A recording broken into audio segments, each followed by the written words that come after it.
We are fortunate to listen to one of my contemporaries at Swami's educational institutions, Br Amitabh Das Gupta, from Melbourne, sharing some of his cherished moments with our Lord. Fondly known as Dasta among the student community, Amitabh came into the divine fold since his birth in a Sai family. Brother Amitabh spent 23 short years learning valuable lessons and experiencing divine love of Mother Sai. He is among the chosen few upon whom Swami has physically showered immense love. Amitabh joined the Sri Sathya Sai Primary School at Prashantanilayam in grade 1 in the year 1982. He moved on to Sri Sathya Sai Higher Secondary School and completed his grade 12 in the year 1994. Further, he joined Sri Sathya Sai Institute of Higher Learning, Brindavan campus at Whitefield, Bangalore, and graduated in science in the year 1997. Finally, he completed his Masters in Business Administration at Prashantanilayam campus in the year 1999.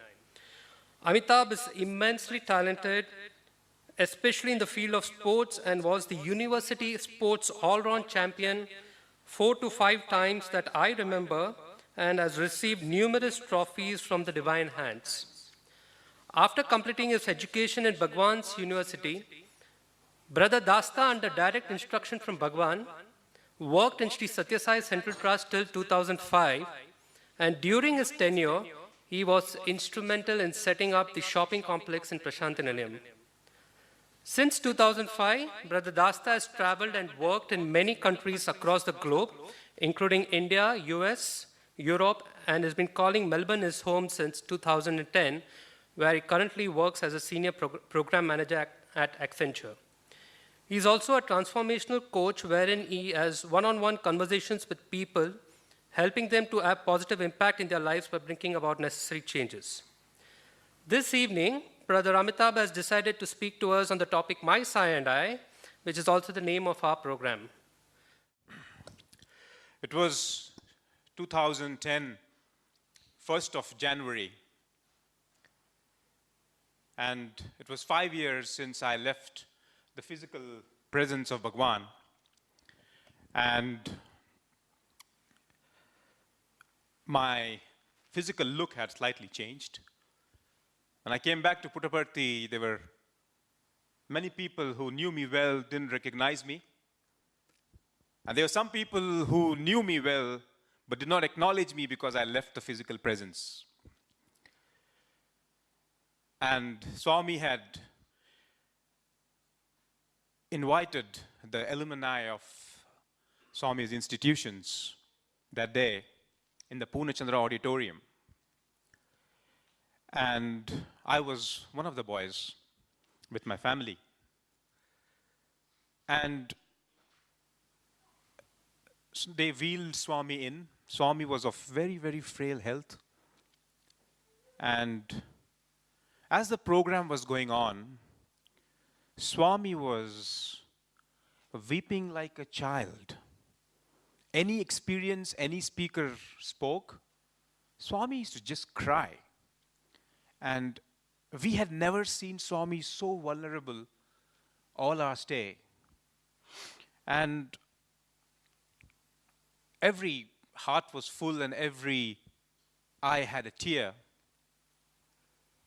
And I was for sure that Swami wouldn't recognize me, and it was my ego, if you call it. I was thinking, yeah, Swami is not well, and he's, what, 83 or 84? He was turning 84, I think, 85. I think he turned 85 that year, and I thought, yeah, I'm sure he wouldn't recognize me.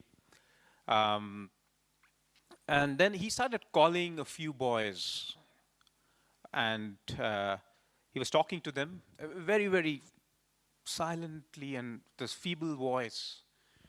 And every state was, there were some 6, 7 states from different parts of India. I was from the eastern part of India, they call it West Bengal. And as my state came in, it was, Swami, one thing, he loves chaos, right? There's nothing orderly about if you're actually near him. He will just change the entire plan in a second. And then suddenly he said, okay, you guys, and people started actually flocking around him. And then they said, West Bengal, you guys go, and someone pushed me, and I just was there. And as I went, there were, I think, around 10 boys with me. I was somewhere in the behind. And as I went straight to him, he looked at me with deep eyes, and in a very, very, very feeble voice, he said, "How are you?" He said, "How are you?" And I was like, it was like I got a current and I got a shock, and I couldn't believe that Swami would recognize me with thousands of students, and I left his physical presence, and I didn't know what to say, and I just told something stupid, and I just don't remember what happened after that. The point I'm trying to make is, and that was the last words I heard from Swami's lips, and that was the last time he really spoke to me. And after that, Swami took his Mahasamadhi in 2011. The reason I'm telling this story is why everyone was really drawn to Bhagwan. It was because everyone was connected to him, whether you are in the first row or whether you are in the last row. Or even the last row people are more connected to Bhagwan. And it was just heart-to-heart connection, right from children to VIPs to everyone really flocked to him, because everyone was really linked to him. And they loved him so much. I remember once when I was in school, we used to hear a tape about Bhagwan. And Swami gave a discourse in Ooty in which Swami said he will have, he actually created a medallion, and he said there's going to be 18 centers and there are going to be 18 messengers of Swami. And you know, the ego, we want recognition, we want significance in our life, and I was 16, 17 years old, and I thought, I want to be one of those messengers. When my heart used to flutter, I want to be Swami's messengers, okay? And when we got chances to, when Swami was really speaking to me and had a lot of time of his, I said, Swami, I want to be one of those 18 messengers. Swami, please, please, please, please, please. And one day, Swami really got fed up. And Swami said, you narrow mind. Why do you think there'll be only 18 messengers for me? There will be 18 million messengers for Bhagavan Sri Sathya Sai Baba. And I was like, I got a real, like, so like it was like a lightning which really struck me. And after that, I said, no, I'm nothing. And he just really taught us that everyone here has got that My Sai and I experience with Bhagwan. So with that, I want to offer myself, this evening's experiences to Bhagwan. Respected elders, dear sisters and brothers, I pray that every word is his word, and he uses me as a channel today to really share my wonderful, my stories and my experiences with him. I thank Brother Rajesh for thinking that I am really worth it to come and speak to such a devoted gathering here, and calling me all the way from Melbourne. So I'd like to take you to December 19. Okay, I want to show this. I want you to show this this particular picture. And why I'm really putting in pictures is I want you to experience that moment. Okay, and I don't want that I have experienced Swami and then I'm not sharing it with anyone else. Okay, this is purely Swami, and this is not about my ego or anything. I just want to share so that everyone feels what I'm actually speaking to you, that you are in that moment and you are me. And then I think then everyone will really enjoy this evening. So this was there on the 1st of January, where he just looked at me and he asked, "How are you?" And those were the last words I really heard from him. Okay? So going to December 1993, I was, I think, 16, 17 years old. And Swami, it was 16 December, and Swami in the morning sent word, and I was in my 12th standard. Swami sent word that he will speak to the outgoing batch, because we were passing out from school, and many people had plans to do engineering. And I was actually one of them. And he said he will speak to us in the evening. And we were so excited that Swami is going to call us for an interview. And then Swami came in the evening. He didn't give any interviews. He came straight to us and he said, "How many boys?" And we said, "Swami, 64. 64 boys." And the interview room in Bhagwan is not even it's like a small study in our houses, and not even a single bed can fit in properly. Okay? Forget a double bed. A single bed, you will struggle to really put it there. It's such a small room. Maximum 10 people or 15 people can actually sit in comfortably without touching each other. And now 64 boys. And then Swami said, "How can 64 boys really fit here?" And the boy said, "Swami, you can do anything, okay? You can do anything, Swami." And then Swami said, "Faith hai? Do you have faith?" And we said, "Yes, Swami, we have full faith." And then he said, "Go." Within 5 minutes, 64 of us were jam-packed in that room, and I'm sure there would have been a great miracle, and the room would have expanded, and all of us were fitting there comfortably for next 2 hours, and Swami spoke to all of us there. And we really, really enjoyed that session. Now, why this day is very special for me was I had plans to do engineering in one of the premier institutes, the Indian Institutes of Technology in India. I thought that is the thing in my career. And I thought, okay, December, January, February, and March, Swami will go off to Vrindavan, and I just have 2 more months. And I was sort of yearning for Bhagwan. Swami, I want everything from you. I'm leaving your physical presence and going out to the world. This is my time. Few of us had stayed back from our winter vacations. And usually boys go home. And there were a handful of us who stayed back because we thought, okay, this is our last time. And Swami will really give us chances. And we want to be really close. And Swami was showering so much love to my classmates. There were a few of my classmates who was there. And I could feel it. And I really wanted that. Okay? And all I wanted was, Swami, I'm leaving. I want that physical acknowledgement from you that, okay, you know me. I've studied here for 12 years. Now I'm leaving, and like, you don't know me yet. There are thousands of students. Yes, you have talked to me, you have blessed me, everything. But I just want you to know me. Okay, this is Amitabh, okay? Swami knows me. He acknowledges me.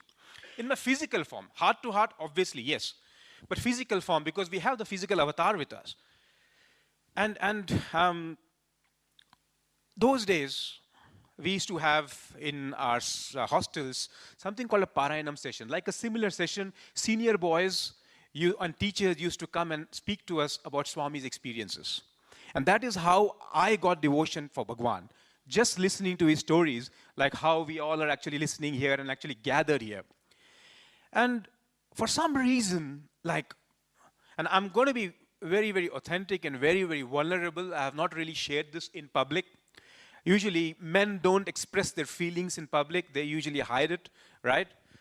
Men will surely understand that. And Swami used to tell, men is more related to wisdom and women are more related to devotion. Women easily are, that devotion is very natural for you. Men usually doubt and think, oh, is this right? Is it wrong? How is he creating things? I did all of that, right? And that day, I was like, this was precursor to that particular interview, which changed my life.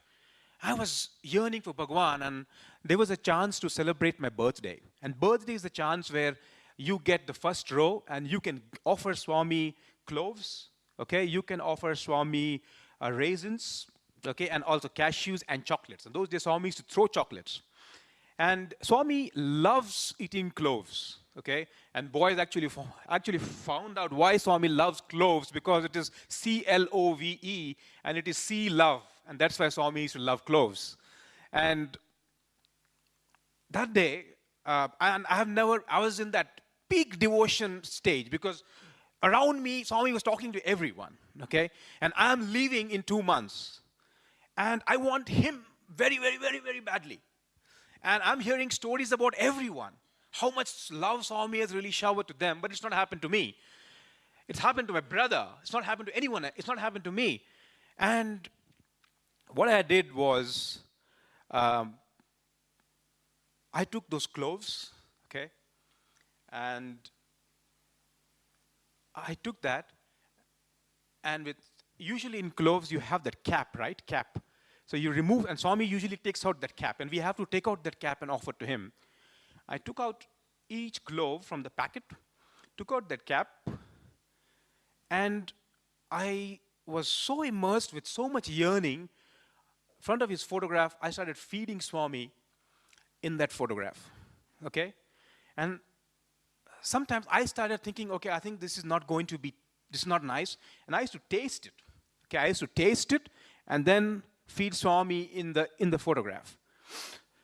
And I did that for all the cloves. I think there were some 60, 70 cloves in that packet, and I did that. But when anyone used to come, I used to pretend that I'm not really doing anything. This is just a private matter with myself and Bhagwan, right? No one needs to really know it, and it's not a public display of devotion, and Swami really doesn't like that. And I did all that, and in the next evening, I went to celebrate my birthday. And there were 6 other boys who had come. And Swami came, and Swami blessed everyone. From the first person, Swami took those yellow rices, and he threw it on everyone. Everyone took Padnamaskar.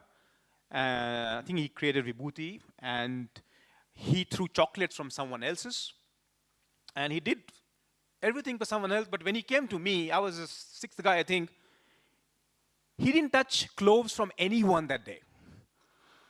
Usually he's the first thing, because that's his favorite, he usually takes that. He just came to me, just took cloves like this, and just threw it to everyone. He usually doesn't throw cloves, he just throws chocolates. He threw chocolates, and then he threw the cloves everywhere. And then he took one, and he put it in his mouth, and he took another clove, and just went like this all through, and he just walked away. And the reason I want to narrate this intimate experience of mine is not because I am a great devotee. Nowhere. My devotion is the lowest compared to all of you. But we were having him physically. Whatever we do in the hostel, he used to just reflect us. If you are yearning in the hostel, you go for mandir, he will just reflect that. And he will not tell you that, I saw you in the hostel, you did that, I am God and all that. Nothing like that. It's a very subtle way that he will reflect whatever you want, or whatever is your yearning, he will give it to you in his own way. So that was my yearning when I got into that interview, and I wanted Swami. And we all were seated, and since it was 12th standard boys, he told us, see, boys, you have exams, so I want you to study very well, get good marks, and one of the things is you have to conserve energy. So you have to be silent, okay? Don't talk, because once you talk, you lose energy and you lose your memory power, and you will not be able to retain things, and you will not do well in exams. And then that was the pretext in the outside. Then he said, it'll also help you in your spiritual growth, and sages and munis. He was never directly put the spiritual thing on you, and we're all youngsters, right? We all will go back, right? But he puts it in a way which is beneficial for us, and then take us to the spiritual truths. That's how he really worked with everyone. And I was really excited to really talk to him, okay? My last chance. may never get this chance again. And I told Swami, I have a question. Bolo, bolo, what's the question? I said, Swami, and I used to play a lot, and I was the captain of my cricket team. And I told Swami, but you know, when I'm playing cricket, I have to encourage the bowlers, the batsmen, and this and that, shout at that guy who actually misses a catch and do all that. Like, how do we do it? Swami, how can I keep silent? And Swami said, see, you plan everything outside. Okay, outside the field, you do all the planning, talk there. But once you are in the field, concentrate on the game, concentrate on the ball, don't talk. Just execute your plans here. Okay, such simple truths, okay? Nothing very great, and I was like, okay. Then again, after some time, I asked another question, and it was like, I didn't bother about whether others are going to get chance or others are speaking, because I was just operating out of love. There was no fear about what he will tell me, what they will tell me. I just kept asking questions. And then there was this acknowledgement there. Then he asked me, in the end of the interview, he asked me, what's your name? I told Swami, my name is Amitabh Das Gupta. And then Swami said, okay, where are you from? And I took the stock standard answer because I was a primary school student, that Swami, I'm from you. And it was very intellectual. It was not from my heart. And Swami is very, very smart, right? And he is a pure reflection.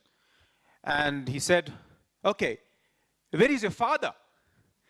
That was my father, Swami, is from Rajasthan and that place. I get every detail. I'm okay. And like he just exposed me, right? Whatever was inside my heart, he knew a way to get it out. And after the interview, we all came out and we all sat outside the interview room, because those days that access was more. And when he was going away, he just tapped me on my head and walked away. I knew that the tap was an acknowledgement that, yes, Swami recognized me. And from that day onwards, forget Indian Institute of Technology, forget engineering. I just want to bask in that physical presence. I knew that I will never get that again. In my millions of births, I will not get that again. But I am sure Indian Institute of Technology, some other birth I can get, or even now I can go and apply, and who knows, I may get, but I will never get the chance of Bhagwan. So my engineering career and all that, I just finished it, and I said, I just want to be with Bhagwan. So that day was really sort of a life-changing day for me. So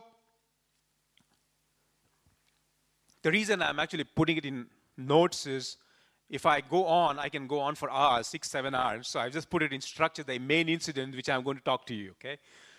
So I'm going to tell you, after that, Swami used to call us every evening. There's some 4 or 5 of us. Every evening we used to go for interviews. And just 3-4 of us used to actually sit around Swami. And Swami used to ask us questions and other things. So I'm trying to paint a picture for you as to how it feels like being there. Okay? So what used to happen is Swami comes after he finishes the main interviews with the devotees, and he says, you. And we were some 4 or 5 of us, but every day he used to call only us. And then we used to follow him. And Swami was like 5'3", right? And like a little child, and we used to follow him. And then we go into the interview room. Now imagine that's the interview room. And then there's a passage here, and there's a kitchen there. And all the prasadam used to be in the kitchen. And we come from here, and we are following Swami, and Swami is leading. And Swami will be singing, he'll be humming some bhajan, or he'll be, because that was the first time, right? We are so physically close to Bhagwan. And many times, and I think those days he used to hum, Humko tumse pyara kitna, like he'll be walking like this, Humko tumse pyara kitna, like that. And like we're saying, wow, Swami is like just like us, right? We also hum bhajans, and one day he was actually humming a bhajan like that, and I started smiling. Then Swami said, Sai Baba itna bura gata hai kya? Does Sai Baba singing so bad? And we said, no, Swami, no, I'll not sing. No, Swami, please sing. We are really enjoying your divine melody. And so that's how it's to happen. And then after that, he will actually call us and we'll go and sit. We'll go and actually sit around him. So what we used to do is, we used to go inside, take the prasadam, go and distribute it to everyone, and then come back in the interview room. And there's this passage which was there, and we used to wait for Swami there. Okay, and meanwhile, Swami is just speaking to the students, and he's speaking to the VIPs, and we all are waiting here. 3 of us here, 3 of us sit there, and just waiting like this, and suddenly, we can feel a presence entering the room. And the interview room door opens, tuck, there's a sound. And then Swami, we can feel that one person has entered, and then suddenly the door closes, tuck. And there's pin drop silence. And then suddenly Swami comes, and then Swami, and there's this curtain between the interview room and the passage. And Swami slowly opens the curtain, like that. And then he sees us like that. And Swami is slightly, his physical frame is slightly short, right? And we are a little bit tall. And he looks at us like that and says, Chor, chor, chor, means dacoits, dacoits, dacoits. What are you doing in my house? Okay? And we are like smiling. And he said, you all are worldly chores. I am sabse bada chor. I am chitta chor. And I am the stealer of hearts. And that was Swami, really stealing everyone's heart. Everyone, millions of people. That is why he was so sweet, so loving, so beautiful, so enchanting in every aspect of Bhagwan. So that's how it used to happen. And then he used to say, okay, boys, go and sit. So his chair used to be there. And then he said, you sit there, and we used to have some fixed spaces. You don't sit there. If I go and sit in someone else's spaces, no, you sit there only. And then we chat with Bhagwan for half an hour till the bhajan starts. And after bhajans, he actually gives us a prasadam, or he does, like he used to create all sorts of stuff. Okay, he used to create samosas, he used to create hot laddus. And, you know, our doubting minds, especially men, right? Like, we used to think, how is he doing that, okay? How is he doing that? There must be some trick there, okay? And then Swami used to immediately reflect back, you doubting Thomas. He used to look at me, you doubting Thomases, right? You will never, ever understand my reality. And now we really look back and say, how can I have been so stupid, right? When I'm seeing divinity there, but our minds, our monkey minds, he used to really call it. And like, or he used to be seated in the interview room, and he used to pick up some letters. Okay, and one day he picked up one nice letter, and there was a student, okay, he had sellotaped 2 lavang, again 2 cloves in his letter. And Swami looked at that and he found that he was so happy and overjoyed. And I think he was a higher secondary school student, 2 or 3 years of my junior. And Swami said, see boys, boys are waiting outside. Itna devotion hai. So much devotion. And if you look at it from a hygiene point of view, it would have not cleared entering the customs of Australia. Because it was put under a sellotape and dirty and this. But Swami just ate off both the cloves. He was so happy that boys have so much devotion for him.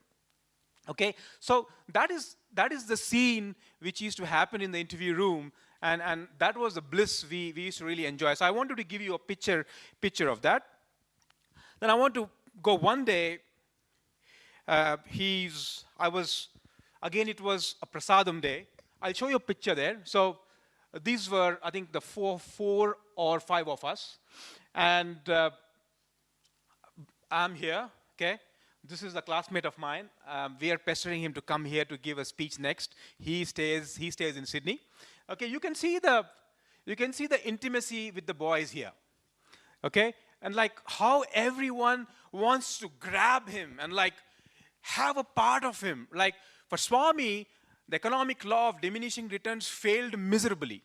For everyone, right? After some time, if he spends time with someone, after some time it goes down, right? But with Bhagwan, every day, every moment, we want that. We want him. Okay? So he used to tell us one day, he told us, boys, I want something from you. I want something from you. And we said, what, Swami? Swami, do you want love? Do you want this? No, no, no, no, no. Just give me your bad thoughts. You are youngsters, give me your bad thoughts. Imagine in the world, has anyone asked us that? Give me your bad karmas. Has anyone asked you that? Everyone wants good from you. And Swami said, boys, give me your bad things. And you give me, and he used to give an example and say, you give me your bad coins and everything, and I am like the Reserve Bank, and I will give you a fresh note. So you will be light with it. Okay? That was Bhagwan. And I remember once in Vrindavan, he actually mentioned to us, boys, don't think about your problems. Before going to vacation, he told us, don't think about your problems because you will never, ever, ever, ever be able to solve your problems. Swami said, offer your problems to me and think about those problems. Don't think about those problems. Think about me and I will think about your problems. He said, I will think about your problems. What an assurance. And I still take it back to my work or in my family or in my life. If I have any problems, I try to make myself aware. Think of Swami, think of Swami. This is a great, great mantra which all of us can really use. Think about Swami and he will think about your problems. Okay? I'll go to the next story or the next experience where one day, again, it was again prasadam time. We actually followed Swami and I went out and distributed the prasadam. And I was coming back and suddenly I was one-on-one faced with Swami. Swami was coming from that side and I was coming from this side. And my first time one-on-one with Bhagwan, I was like, oh my God. This is God, right? And I'm one-on-one with him. Never ever I have done that. And I am 16 or 17 years old. I think, what do I do? And Swami looked at me and said, hey, rowdy, rowdy, rowdy. And I was like, oh my God. I thought he was going to tell some nice things. He said, you know, yesterday evening, what were you doing? And we were like, oh my God, what was I doing?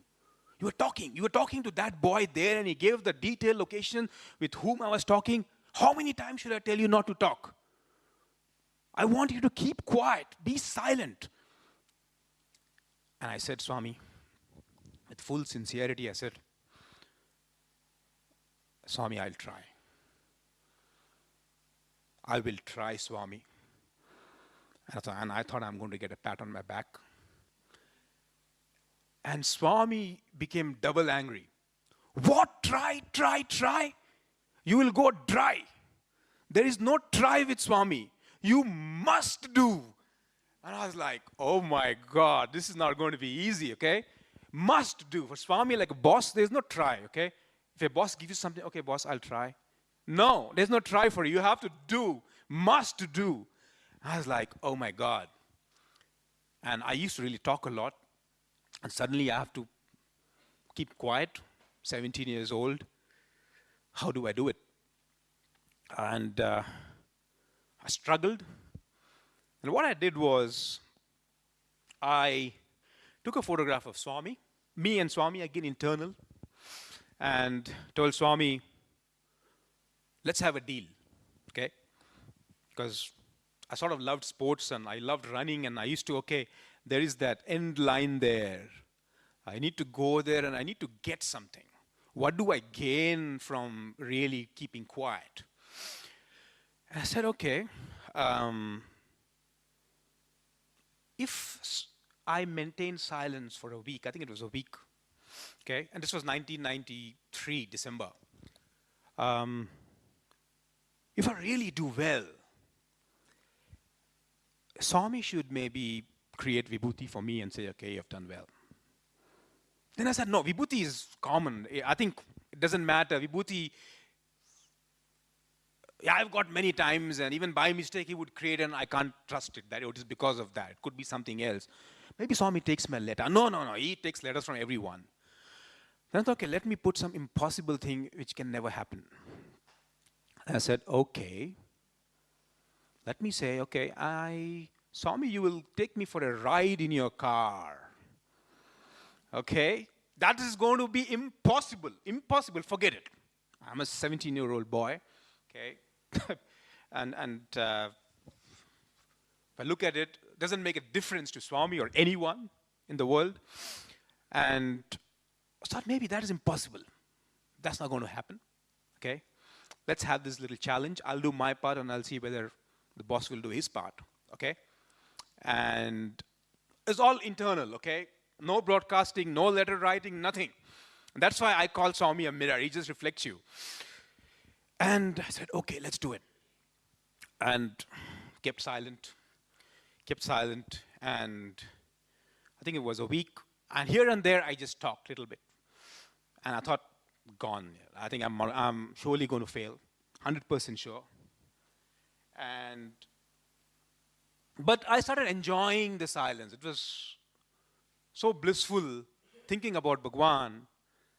And what happened was, on the 1st of January, 1994, there was a classmate of mine who was admitted in the hospital, in the general hospital.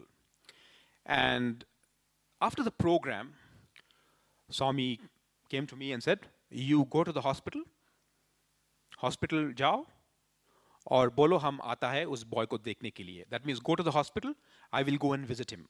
And this guy is, I think this guy is here, okay? This guy. And he was admitted in hospital. I said, okay. And I just took a small sprint and was there and alerted all the hospital authorities that Swami is coming, and immediately everyone was in commotion. Swami is coming and everyone is so happy and everyone is getting ready.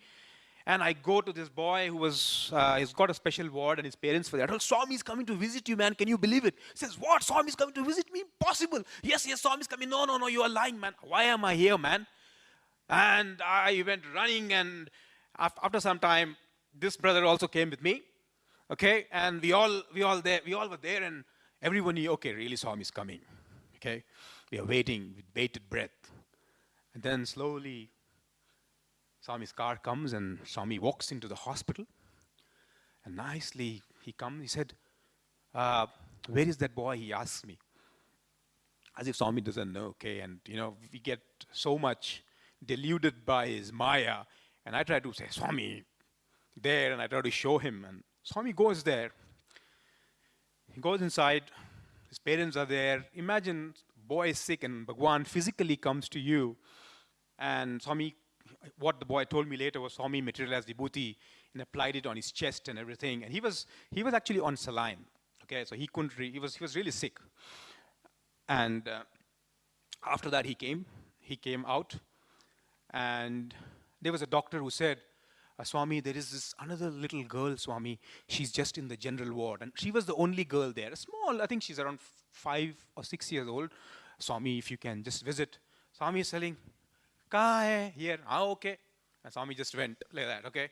As if like a little child, he doesn't know, people are just bullying him, okay, take him wherever he wants. He says, okay, chalo, and he goes there. And then he blesses that child and does everything, and he comes out. And he comes out and he looks at me and says, follow me. And then Swami enters the maternity ward, where males are not allowed, right? And I'm following Swami. Okay, Swami told, and he looked at me sternly and said, follow me. I said, okay. And I was looking totally down, and there were newborn mothers, what fortune. Like, okay, 1st of January, 1994, Swami comes and visits all the new mothers, and all are trying to grab Swami, touch him, hold him, kiss his feet, everything. And Swami is like, okay, blessing them, and full ananda and bliss, and energy is so high and vibrating. And then Swami finishes off that, and then Swami tells, follow me. And then we go with Swami down the stairs. And then Swami's car is parked there. And he tells me, go inside. I couldn't believe, I forgot about all that stupid deal or whatever I made with him. And I thought it was not me. I thought it was because Dr. V.K. Narasimhan, who was the editor of Sanatan Sarthi, Swami told him, you go inside. Then he told me, you go inside. I was like, impossible, man. I thought it's not me. I thought maybe it's that other brother who came and said, go inside.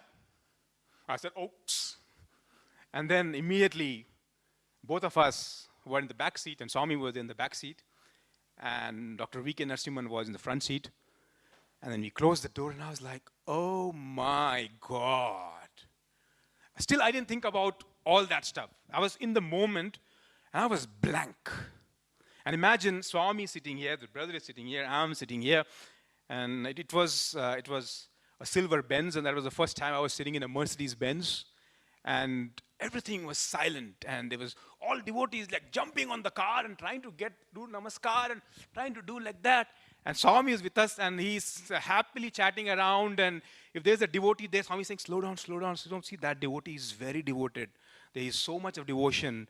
And like, he's for everyone. No one really owned Bhagavan. That was the beauty of it. No one could ever say that Swami is mine, or I can only see Swami. Only I have the right for Swami. Swami was everyone's. Like, he used to say, okay, you know that boy? His parents are very devoted, very old devotees, very nice. And Swami used to praise, and then Swami said, okay, boys, where do you want to go? I was like, oh my God, do we have a choice here? And then he said, okay, let us go to super specialty hospital. Okay, I will show you everything, boys.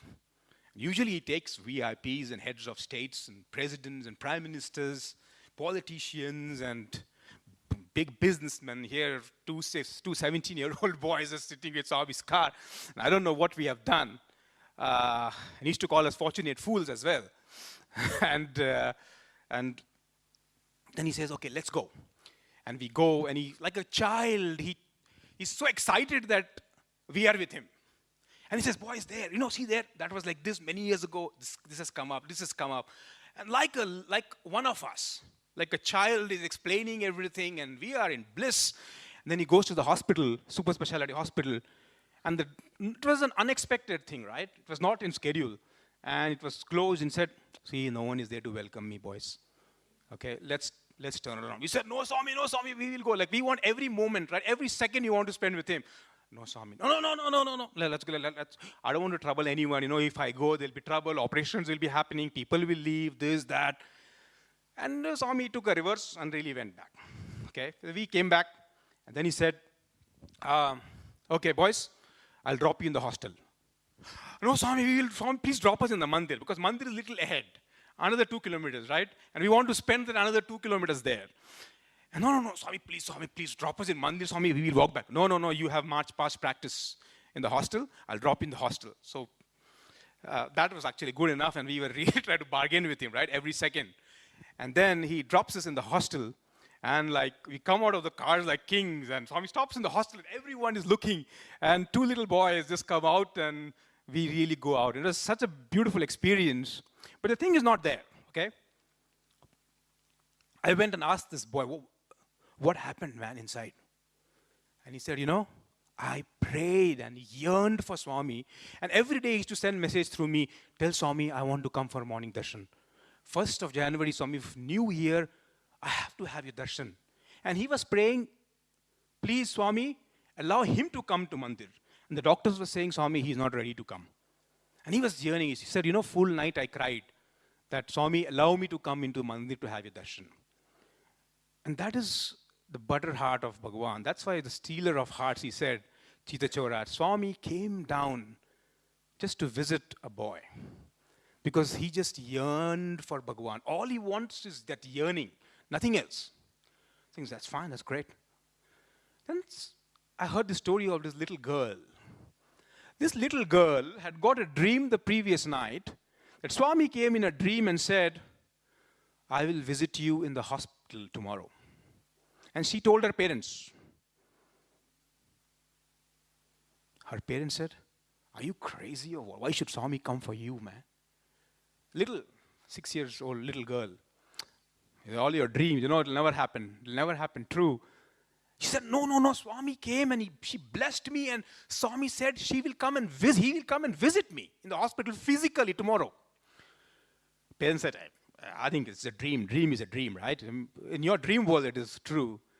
And then, casually, I told you, doctor told Swami, there is this girl there. And Swami said, where? And Swami just went inside as if he didn't know anything. In that consciousness, he just went and blessed her profusely and just went away. And I don't know how many stories are there that day which happened. But it was at that consciousness level, he just waits, okay, at one level, these many people he will just satisfy. And that was the phenomenon of Bhagwan. So he really emphasized again on the silence. And one day, this was after I had joined the Central Trust, and I was sort of I used to go for a summer vacation every year. And one of the things which used to work for me was don't try to expect anything from Bhagwan. Because more you try to expect things from Bhagwan, try to visualize Swami is giving me this. For me, it never worked. It never happened, how much ever I went.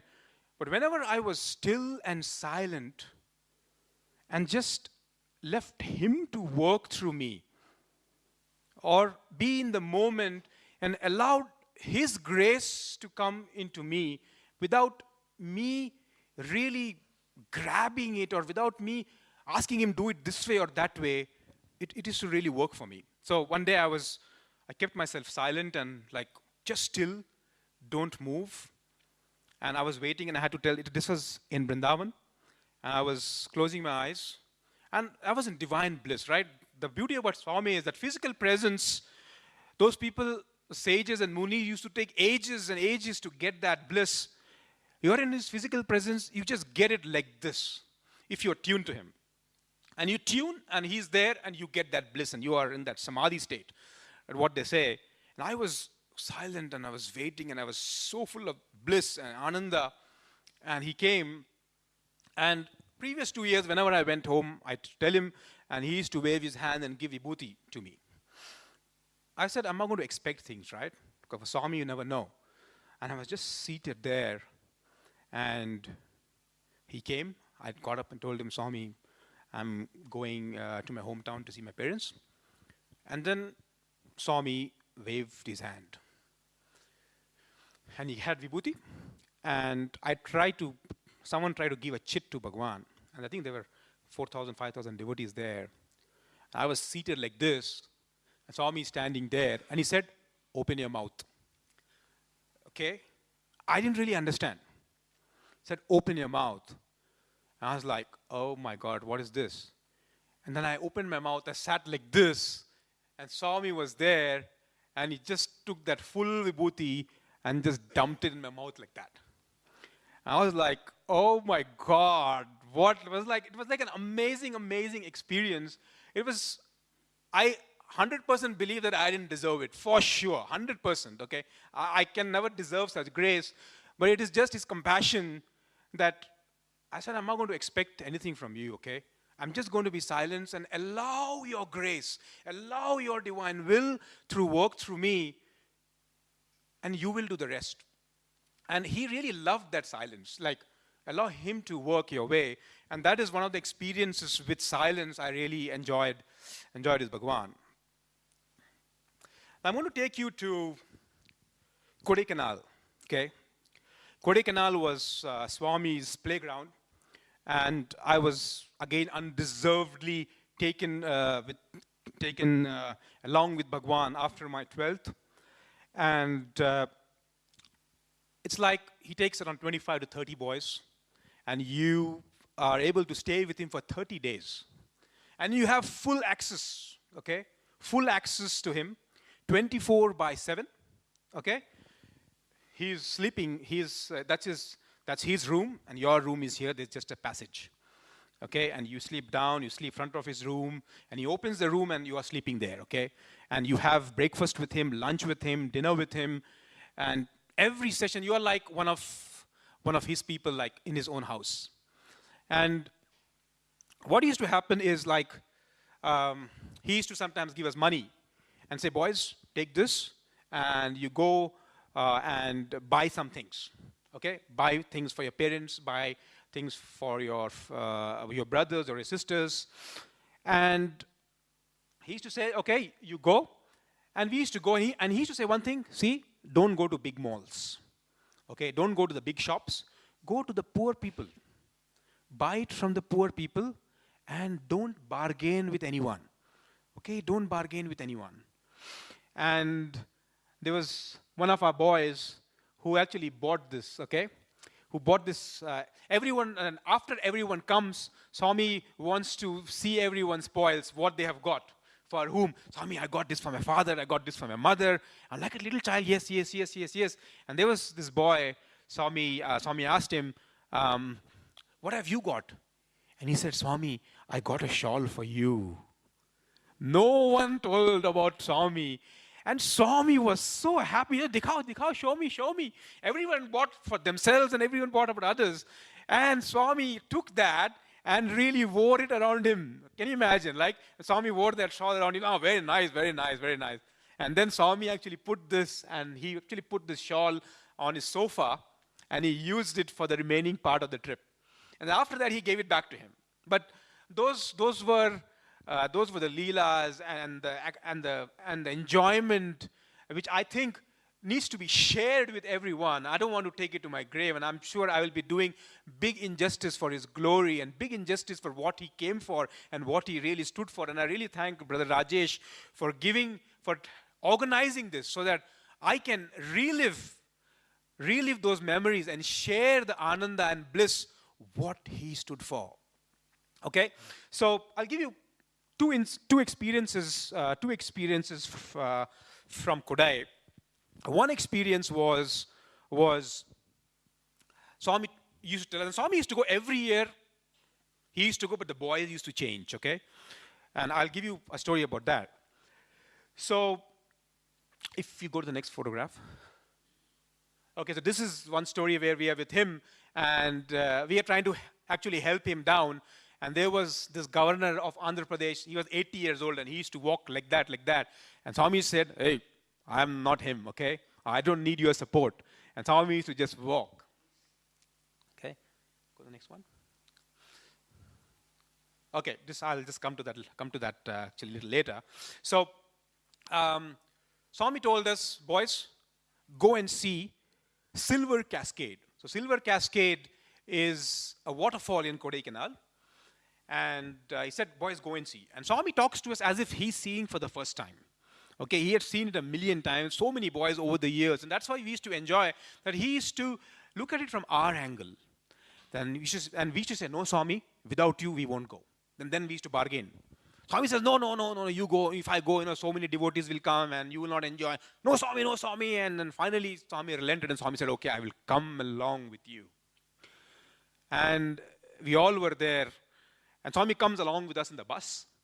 Okay, and if Swami is there in the bus, the center of the gravity of bus, everything revolves around Swami. Swami sits in the first seat, and all boys are surrounding him. Okay, so the bus is going like that. Okay, the weight is like this. And because everyone is there. And I was there, and it's in a hill, right? It's Kodaikanal is a hill station. Okay, Swami goes every summer. And then there's this hairpin curves. And I had this mountain sickness. And I was struggling, okay? And I was just sitting in front of Swami, and Swami, while returning, he looked, and he used to say, he used to see his car going forward, and he's in the bus, and all devotees are going to the car and doing namaskara. They're looking, where is Swami? Where is Swami? And Swami is not there, and Swami is in the bus, and Swami says, see boys, see that car there? Because of its association with me, it is getting so much of respect. Now, you see my bad luck, my association with you, nobody is coming here. That was Bhagavan, right? And he used to give an example. He said, you look at Shiva. The snake is there on the top. It is given respect only because the snake is associated with God. But once the snake is on the ground, we go and kill it. So his message for us was, associate yourself with divinity. Associate yourself with God. And then you see what wonders will happen to your life. Okay, so he used to tell all that in the bus. And then he looked at me and said, hey, castrol face. Swami is like, for him, spirituality is not serious, right? Spirituality is fun. It's like cheerful, happy, and joyous. It's not like, oh, it's a serious thing. I have to meditate. let's meditate, boys and girls. It's not like that. It's like fun, stories, materializations, creations, fun. Okay, and we were there, and he said, castrol face. Why castrol face? Be happy, be cheerful. Swami is always cheerful, right? And I said, Swami, I'm having mountain sickness and vomiting, and I'm trying to throw up. And Swami said, see, I gave you those orange color pills. He pointed to his robe, same color pills. Did you get it? Yes, Swami, I forgot to have. You have that, it'll be fine. And then Swami came back, and we came back, and I didn't go for lunch, and I just threw up, and I was struggling. And I went and slept off in the room adjacent to Swami. And Swami retired for rest of the day, rest of the morning. And usually Swami comes out at 2:45. And Swami came out 2:45, and I was in the bedroom, in the boys' bedroom there. And Swami's room was there, and there's a passage here, and there's stairs down. And boys are actually waiting, and Swami tells them, go down for your tea and snacks. And I was sleeping there, because I was really feeling sick. And then one boy says, Swami, Das Gupta is sick, Swami. Huh? Oh, that boy in the morning, okay. Where is he? Where is he? And then I'm sleeping there, okay? And Swami just walks into the room, and I'm in a sleeping bag, sleeping there. And then I don't realize, and suddenly there's something, it's gone silent, and he just sort of, he didn't physically wake me up, but there was, his presence really woke me up. And then suddenly I got up. He said, what happened? I told him, Swami, sickness. And he said, and he's so amazing. And he said, nothing, no problem. It's all delivery pains. And everyone laughs. Okay, he just changes my state from, I am sick, I can't do anything, oh, I'm full of fear. Oh. And he said, no problem, it's just delivery pains, it'll go away. And everyone laughs, and my state changes from here, and it goes up there, my mental state. And how he just, in a switch, he just changes the state, and everyone is laughing and cheerful, and Swami gives that beautiful chuckle, and he said, take rest, you be here, we all go down. And I said, okay, Swami. I continue to sleep, and then Swami is gone down, everyone is having tea and snacks with Bhagwan. And here I was thinking, oh my God, how can I be sleeping here?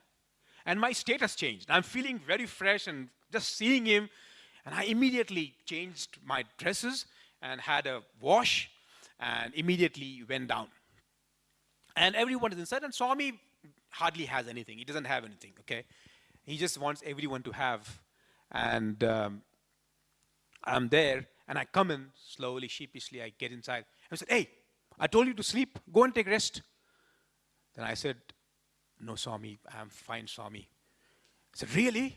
He said, do you want to have something? I said, no, Swami, I can't eat, Swami, I'll throw up.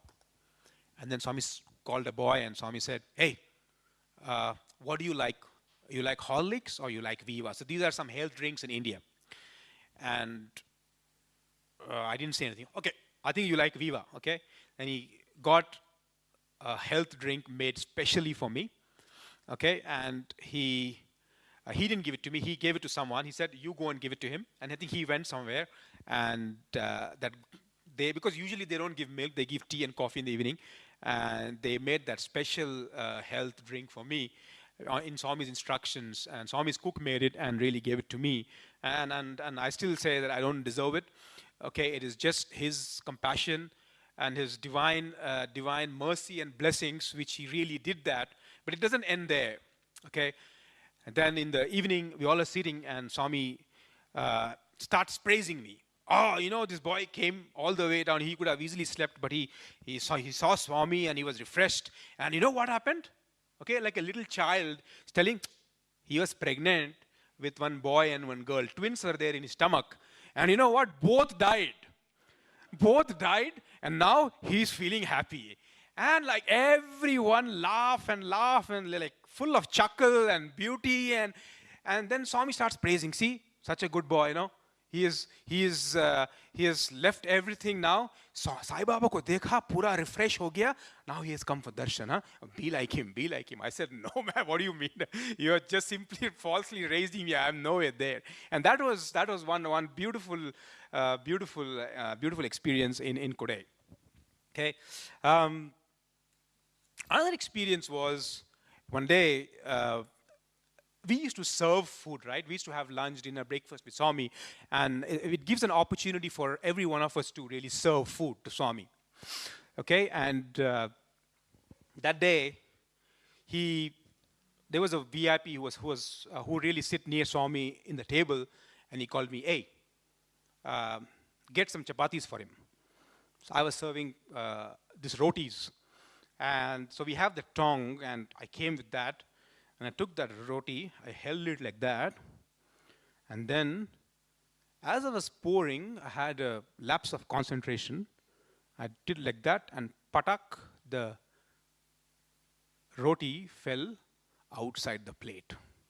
And Swami was just standing here, looked at me like that, was like very, very upset, indiscipline, don't know how to give a roti. This is what I have taught you, and like full front of everyone, I just got the thrashing of my life. This is very bad, and this, that, and I was like, oh, Sai, like, whom can we pray, right? When Swami himself is scolding me, we just mentally have to pray to him, right?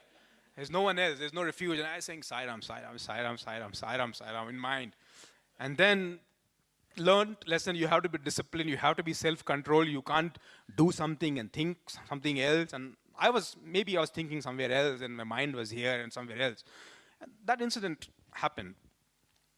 A few days later, there was Swami's cook he had made, so it was dinner time, and Swami used to have one chapati those days, that's all for dinner, one chapati, nothing else. So the living room is there, and the dining room is here. So we all used to come, and Swami's chair used to be here. So we all will walk here and take the different tables. We are seated here. I think there are some 5-6 tables there, and Swami will be there. And we all actually sat down, and Swami sat down. No, Swami didn't sit down, and they were preparing everything. And Swami was walking around, and as Swami was coming back, Swami's cook was serving chapati, the tongue. Okay? And it fell down. Not outside the table, it fell totally down, okay? The passage where boys walk. And you know the 3-second rule, right? If you pick it up in 3 seconds, there's no bacteria, there's no germs, you can still eat it, right? I've done it many times. I'm sure some of you would have done it. Something falls, within 3 seconds you pick it up, you're sure, you don't waste it. But here this was more than 3 seconds. Swami immediately saw, went, picked it up himself, and put it back in his plate. And this cook was like in tears. Swami, please forgive me. Swami, please, Swami, please. Swami said, I am going to eat only this. No, Swami, no, Swami, no. I am going to eat only this. One chapati eats, okay? Barely, we are eating like 5-6 chapatis with rice and with everything, youngsters, and one chapati. And that has fallen down, right? It has failed all the 3-second rule and everything. It must be full of bacteria and everything. But Swami says, I'm going to eat this. And then he again comes out. People love Swami so much. They don't care what he said. They want to give him a fresh chapati. This boy, this cook, immediately went there. Swami was looking there. And Swami was not looking at him. Swami was looking like this. And he was talking to us. And we were actually observing. He goes like that, looks like that, and takes the chapati and changes it. And we looked immediately, Swami said, hey. Swami immediately said, hey, put it back. Put it back. Put it back. And Swami changed that. And Swami had that chapati which was full of our germs and which we walked. So these are two different incidents, right? And the beauty about Bhagwan, he gives us time to really digest his message. That is the beauty of living with him. And I got this message many years later.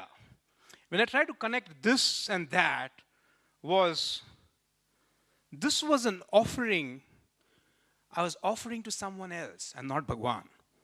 I was offering it to a human being. And I never felt that the offering was for God. I felt it was perfect, but it turned out to be a little imperfect and it fell down. And it was discarded. Right? Similar to what happens in our work. If we do something, small mistakes, our bosses really make it a big thing. And all our bonuses and everything is really cut from there. You made that mistake that day and that time, and they really realize all that. Right? Some of you can relate to it. Here, when you're offering it to the Lord, even if it is imperfect, even there is a mistake, however wrong it is, He will still pick it up and He will still make it perfect and He will still partake it. That was a beautiful message, that offer yourself to Lord to get perfection. How much ever you try to do things for men or for anyone, it will never ever reach that perfection. But even if you do an imperfection and offer it to Swami, it is going to be perfection. I remember I had a chance and I asked him like stupid questions.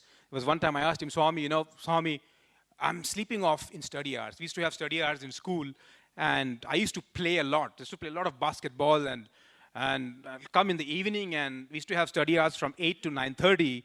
Rajesh can relate to that. And by 8:30, I'm dozing because I'm so tired. Okay? And I used to say, Swami, what do I do? What do I do? And then Swami used to simple. Just think about me and offer your studies to me. He told me that, one-to-one. He told me, just think you're doing it for Swami. And that total outlook, he didn't give me any pills or he didn't give me any secret recipe or anything. Just simple. He said, change your attitude and just offer it to me. So that was one experience. Another experience in Kodaikanal. How much time do you have, Rajesh? 20 minutes, okay. So, another experience was again in terms of the silence. Is one day in school, I used to wear specs when I started wearing spectacles. I think in my 10th standard. In my 12th standard, I was sort of wearing spectacles full time. And those days, spectacles used to be not available in Puttaparthi. So we have to go to the nearby town. Okay, it was called Anantapur, and you have to go there and get it made. And so something happened, and I had to go there and get a new pair of spectacles. Or I think Swami had asked me to go, or something like that, and don't remember very clearly. But for me, it was going to be a field day. So if you have to go to Anantapur, full day, you're going to miss classes. Okay, you're out of your hostel, you're free, you can do whatever you want. You're not going to have hostel food for a change. You're going to go to a good restaurant and have food. You can look here and there. And maybe you can even sneak in for a movie and come back, no one will know, right? And I was like excited. The thing is, since Swami was talking to me, I had to inform him, okay, Swami, I'm going. And I told him, Swami, going to Anantapur tomorrow, Swami. And then Swami said, good, but don't look here and there. And I said, oh my God, why did I ever tell him? Okay, I said, oh God, what do I do? And I was like, okay, I told Swami, now I have to follow him. And like a good boy, didn't see anywhere, just like that, and just went straight, got my specs. I think it was 3:30 in the afternoon. And it got made. It takes 3 hours to make it. And skipped classes and had some good food. But like totally thinking about Swami and just not looking up, not looking at anyone. And while I was about to finish that trip and we were about to go back, a senior research scholar had to accompany us. So we were not alone. And he said, Amitabh, you just wait here. I'll go and get some fruits.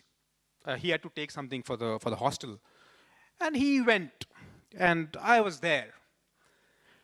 And freakishly, there was a movie poster there. It was a Bollywood movie.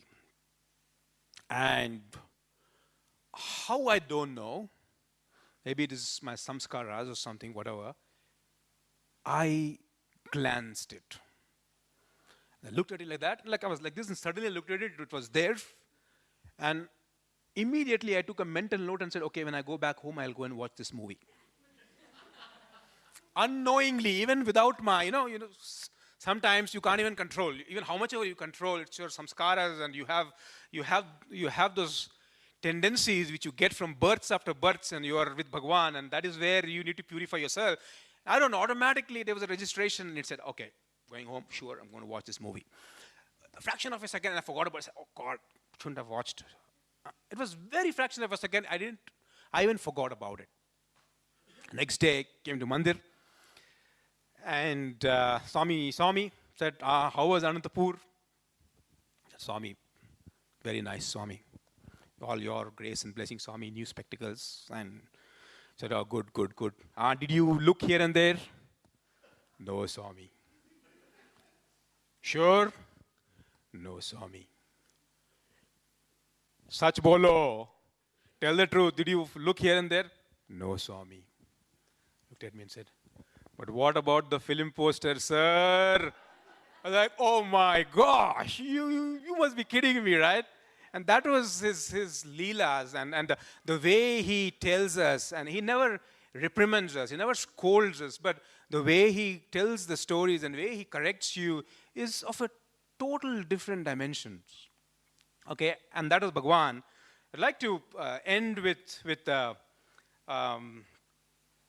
something which happened. What I'll do is I'll show you some of the Kodaikanal pictures. So this is a picture we had gone with Bhagwan. I can speak for 3 hours only about this picnic, okay? It's just like so much. He had taken our group there into the in for picnic, and he used to it was really fun. We'll maybe some other time we can really go into it. Go to the next one. Maybe I'll put it here. Yeah, so this is another picture. Like you see, like he is the constant, and every year things used to change. And he used to tell us, what boys, I am only constant, boys keep rotating around me.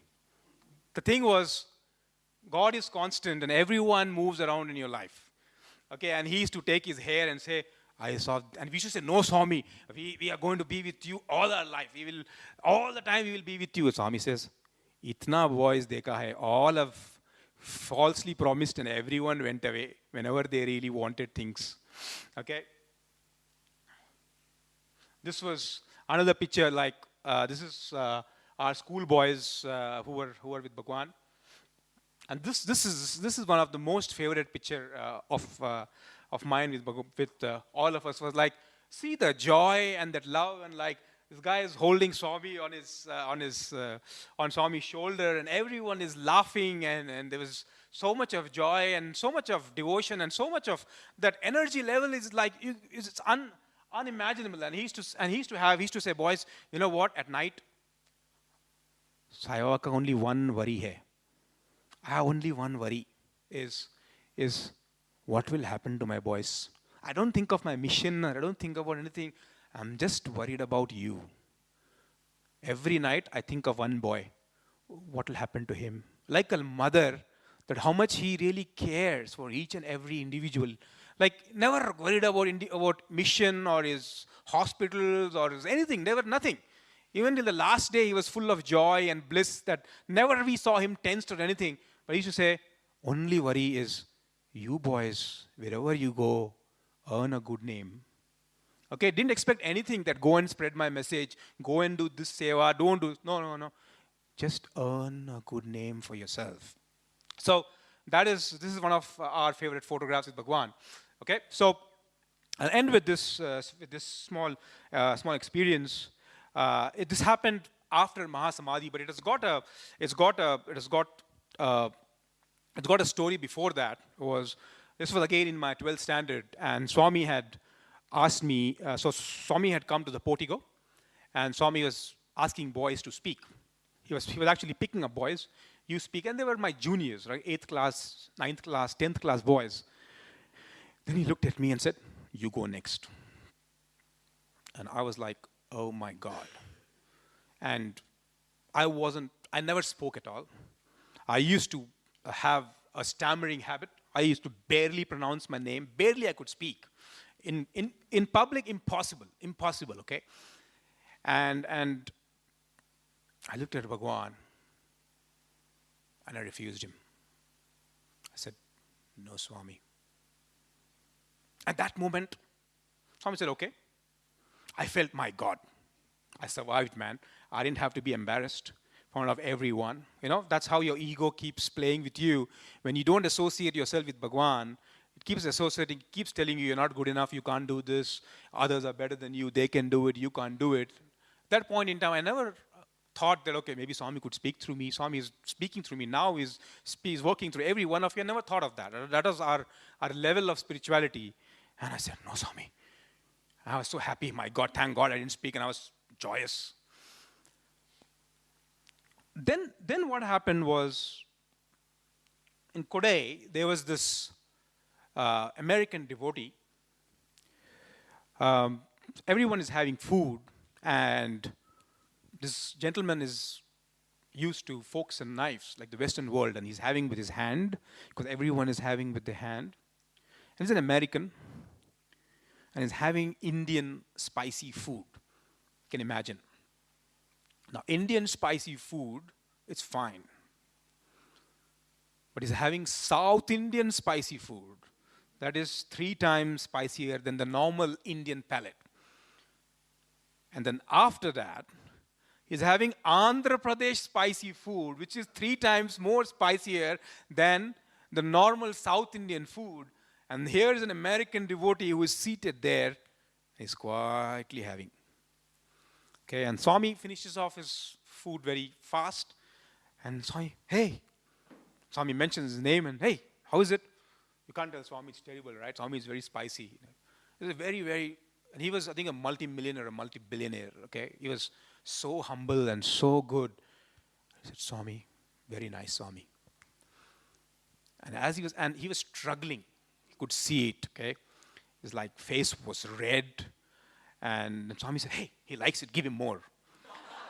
And his boys came and he looked at Swami, looked at the boys. And Swami went in his round. Swami came back, about to finish. "He really liked it, give him more." This guy there was smoke coming out from his ears, and he was taking water, and he was struggling. His face has become red, and 9 times spicy food than he ever had, but he was having. And Swami, the same thing was happening, and Swami was going on feeding him. And then Swami came to me, "Hey, you're crazy or what? Huh? So spicy, how you are able to eat? You should have told no." And he looked at Bhagwan with full sincerity, with full devotion, and he said, "How can I ever refuse you, my Lord? How can I ever refuse you, my Lord?" It was such a beautiful message, right in action, of what devotion devotees have for the Lord. And as Swami heard that, Swami was in bliss, so happy and so joyous. Boys, dekho, see this example. And here I was refusing him and I was happy that, yay, I didn't speak. And here he was, totally out of his comfort zone, struggling, just following Swami. And that was what Swami had said. If you remember when he had told, what is the definition of a devotee? Swami had told, a devotee is one who takes sorrow and joy in the same plane, in the same equilibrium. Whatever comes to him, that is, if you don't get agitated when you get sorrow, or don't be super happy or anything when you get joy or excited, but you take it equally.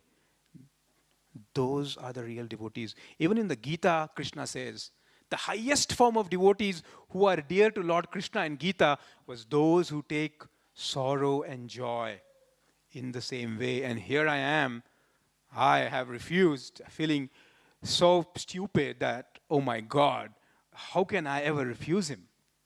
Okay, so all those years over, it's 2011, and Swami's Mahasamadhi, very, very painful for all of us. Very sad day in all our lives. Until then, I was never share any of my experiences. I think, what will people think, man? I'm trying to boast, that I'm close to Swami, and that ego is really playing that way. And then after Samadhi, I thought, how can I ever think like that? Right? If I don't share, I will be doing the biggest injustice for all that I have got. It is my moral duty. If anyone calls me, I should be there to share that bliss and experience. Otherwise, I think everything will go down the drain. This thought started coming. And from where I don't know, I overcame my stammering and started speaking. It could be because of the vibhuti which he put in my mouth. I don't know. I've still not connected it. Okay, maybe it may take me, my dull intellect, another decade to really understand that story, why he did that. But, I've told my wife, I'm feeling really guilty. I refuse Bhagwan. Will I ever get a second chance in this lifetime? Will I ever get a second chance in this lifetime? Because he's physically gone, right? And that was just a conversation. I didn't go to Swami's photograph and tell every day, but it was just a thought in my mind. And then we went to Puttaparthi that year, 2013, and every year there is an alumni meet in Prashanti on 1st of January. And so 31st night, 31st December, there was also a primary school, since I studied from 1st to 12th, there's also a primary school meet where you go and meet your teachers and there's a dinner arranged. So at 8:30, me and my wife were planning to go there and my son were planning to go there. And we were all ready, and we were with my brother in South 9, Prashanti Nilayam. Those who understand Prashanti Nilayam's structure, South 9 is near the shopping complex. We were there. Suddenly, and I don't have a phone because my international roaming is not activated, and I don't want to activate it. So I'm without a phone, without a local number, and my brother is with me. My elder brother is with me. He's 6 years elder to me, and he also studied in Swami's college, and he was also there. And suddenly he gets a call. He gets a call. Said, Anindya, what? Hey, is your brother near you? And he said, yeah, he's with me. Hey, can you please ask him if he can speak tomorrow in Sai Kulwanthal? Okay, I'm there. My brother just asked me, hey, can you speak tomorrow? Can you speak tomorrow? I said, speak tomorrow? Where? Sai Kulwanthal. Tomorrow morning at 8 o'clock in Sai Kulwanthal. It's 8:30 at night, okay? And I said, what? Similar situation, right? That time it was instant, and Swami at least gave me time. Okay, 8:30, it gave me 12 hours. I said, what? And my mind was about to refuse. My wife was luckily there, and I say she's a million times more devoted to Swami than me. And she's just come to Swami's fold after we got married, okay? And that's where women, they have so much of intense yearning and devotion than men. And she looked at me and she said, hey, isn't this your second chance? Isn't this your second chance? Take it. Like a good husband, I took it.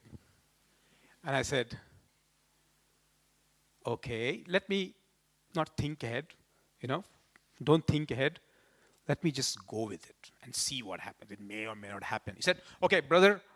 And the brother said, yeah, he can speak. And I don't know, brother, are you playing some politics or something? And from the background, you're asking me to speak and everything. I never told anything. I never even knew that you speak in Australia, okay? I never told him, okay?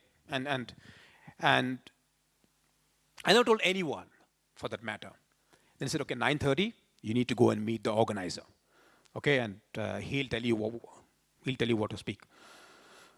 Then, like, we canceled our dinner and everything, and, like, I'm totally tensed, and I'm going to speak in front of 10,000 people, and there was this governor of Andhra Pradesh, I think he was there, and so many dignitaries, and this is my first experience, more than 10,000 people, I'm going to speak.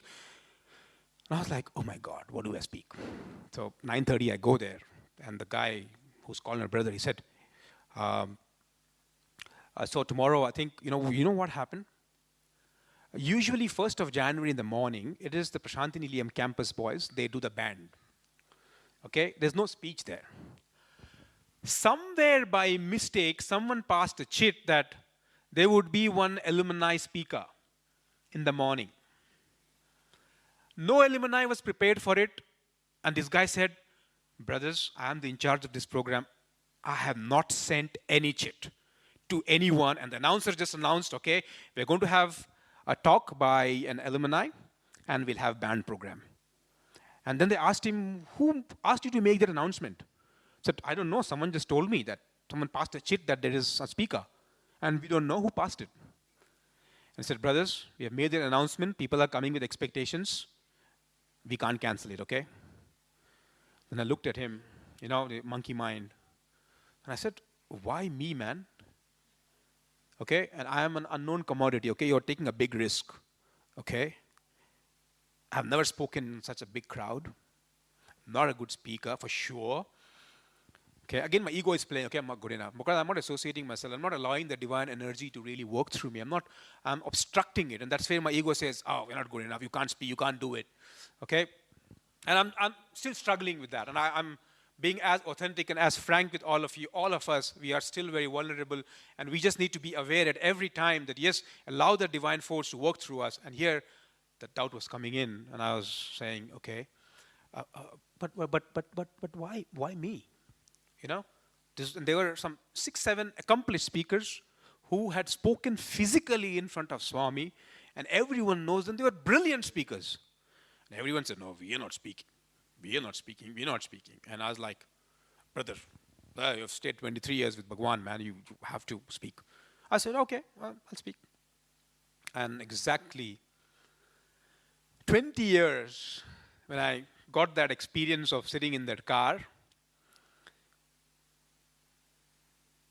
1994, 1st of January, and it was 1st of January 2014. And I never shared this experience of car with anyone before that. I shared it once, but I wanted to think, Swami, should I really share this experience about this car with anyone? Because it's so personal, right? People may think, stupid, man. Just looking at, again, your ego plays, how can men do all that, take photo and cry and have the deal and all that stuff? And I thought, my ego was telling me, hey, don't embarrass yourself, man, in front of people and tell all such intimate stories, right? But then I was praying one day in bhajan, and I was saying, Swami, give me a signal that I should tell this story? As soon as I thought that, there's this flower which actually fell down from Swami's. I told, give me a sign, and immediately it fell down. And I thought, yes, I'm going to tell this story. And that's why I shared this very, very, very, very personal experience there. And that day, on 1st of January, just the entire consciousness really played itself. He's not there physically, but he's still there. And he's there everywhere. We just have to allow him to really work through us. That is the greatest message which he really came for. I will end with a final story from Loving God. If you have not read that book, it's an amazing book. It's written by N. Kasturi sir, who was Swami's biographer, and it is this intimate relation with Bhagwan. And one day there was a devotee who had gifted a toy, that toy which beats the drums, that toy. If you actually put the key, right? And so Kasturi sir, Swami was in his room, I think in his bedroom, and Kasturi, and this toy was there. And Kasturi sir is like, he is, I think, 30 years elder to Swami, I think, something like that. And Swami used to really love him, and he took that, and he was also a very childlike man, and a very loving man. And he took that key and he turned it around, and started playing. And then Swami came angry, and Swami took it and threw it down. Okay, and that toy from the table, it fell down, and Swami said, "Kasturi, I will throw you down like this." And the toy kept beating. And he looked at Swami and said, "Swami, even if you throw me down, I will still beat and chant your glory all my life.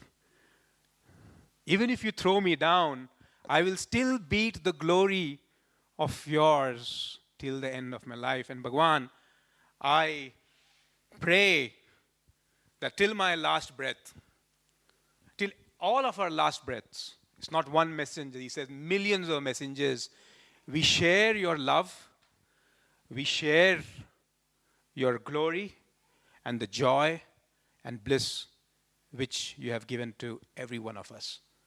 I would like to end with a song, an English song, and I request everyone, let's just close our eyes for a minute, take a deep breath, visualize that he is with us, and then the lyrics are there.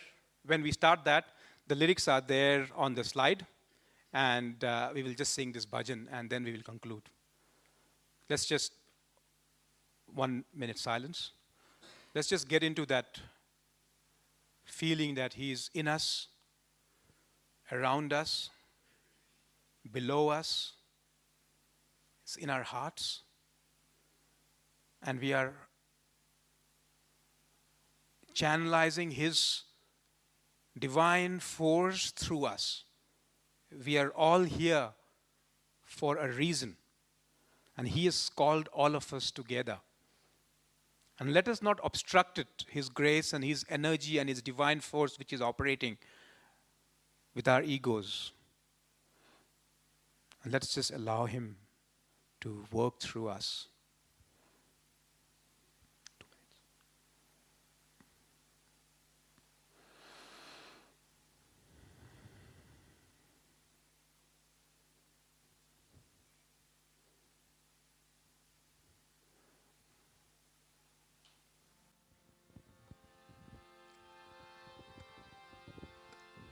My Lord, Sai, you are the light of the world.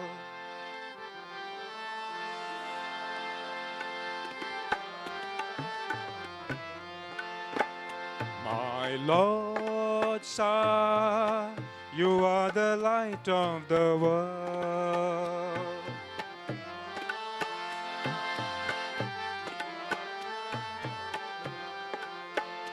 My beloved Sai, truth is your very name.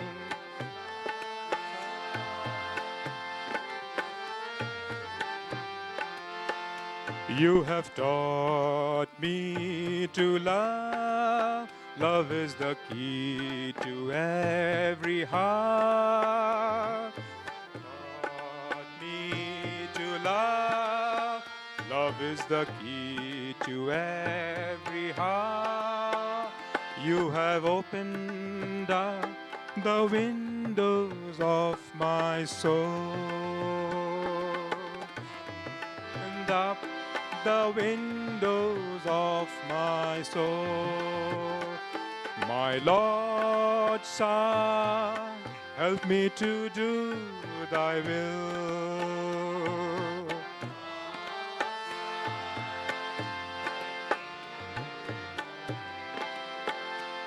My beloved Sai, peace is your very name.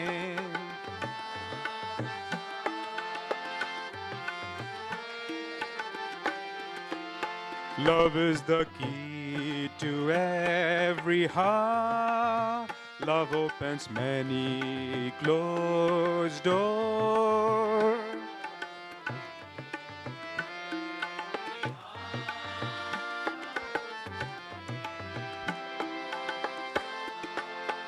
Love has opened up the window of my soul.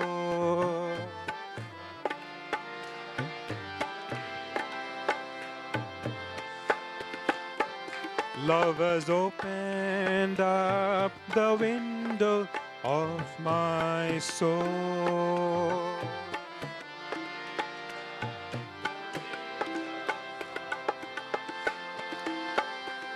My Lord Sai, you are the light of the world.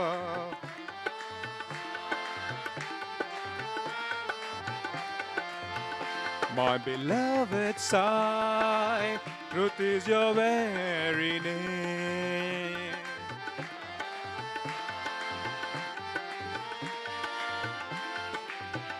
You have taught me to love. Love is the key to every heart.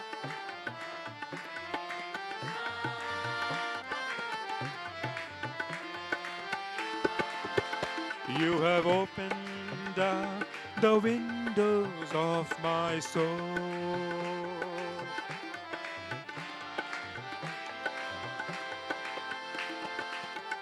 My Lord Sai, help me to do thy will.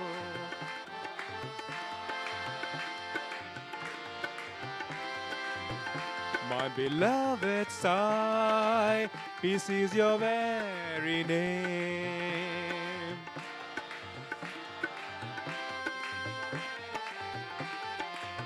Love is the key to every heart. Love opens many closed doors.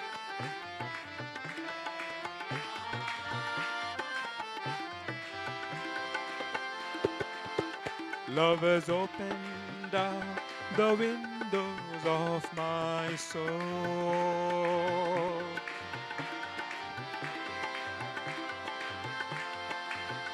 Love has opened up the windows of my soul.